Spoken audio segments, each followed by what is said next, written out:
உன் உலகத்தை உருவாக்கு. உலகம் முழுக்க நாம் தொழில்நுட்பத்தால் இணைக்கப்பட்டிருந்தாலும் ஏன் இவ்வளவு தனிமையாக உணர்கிறோம்?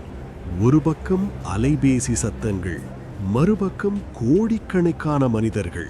ஆனாலும் ஒவ்வொரு மனிதனும் ஒரு தனி தீவாகவே இருக்கிறான்.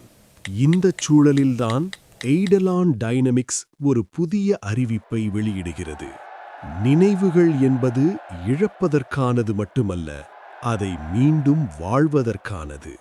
உங்கள் உணர்வுகளை புரிந்து கொள்ளும் ஒரு உலகத்தை நீங்களே உருவாக்கிக் கொள்ளுங்கள் என்கிறது அந்த நிறுவனம்.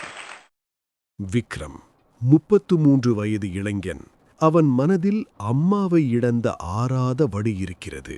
அம்மாவின் சமையல் சத்தம் திடீரென மருத்துவமனையின் இதய துடிப்பு நின்ற பீப் சத்தமாக மாறிய அந்த வலி அவனுக்குள் இன்னும் இருக்கிறது. மீண்டும் ஒருமுறை அந்த குரலை கேட்க முடியாதா என்று ஏக்கத்தில் அவன் இன்ஃபினைட் கருவியை வாங்குகிறான்.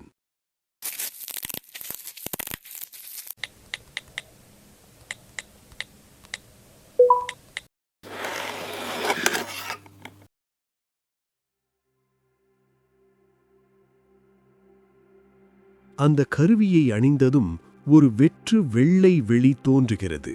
அங்கே ஒரு செயற்கை நுண்ணறிவு குரல் அவனை வரவேற்கிறது. விக்ரம் தனது கற்பனையால் தனது கிராமத்தை உருவாக்குகிறான். அவன் சொல்லச் சொல்ல செம்மண் தரை, வேப்பமரம், கோயில் கோபுரம், மாலை நேரத்து தங்க நிற வெயில் என அனைத்தும் அவன் கண்முன்னே உயிர் பெறுகின்றன. அடுத்ததாக அம்மாவின் பழைய வீடியோக்களும் மற்றும் குரல் பதிவுகளைக் கொண்டு ஒரு டிஜிட்டல் உருவத்தை உருவாக்குகிறான். கண்கள், குரல், புன்னகை என ஒவ்வொன்றையும் செதுக்குகிறான். இறுதியில் அவன் அம்மா அப்படியே அவன் முன்னால் நிற்கிறார். விக்ரம் அந்த உலகத்திற்குள் நுழைகிறான். அது அவனுக்கு வெறும் காட்சி அல்ல, நிஜம்.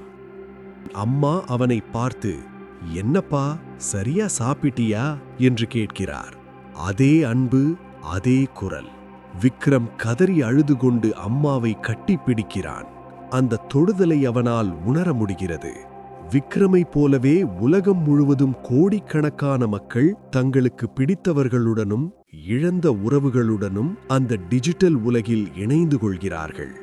முதல் முறையாக தொழில்நுட்பம் நம் வலியை மறக்கடிக்கவில்லை, அந்த வலியோடு மீண்டும் ஒரு முறை வாழ கற்றுக் கொடுக்கிறது.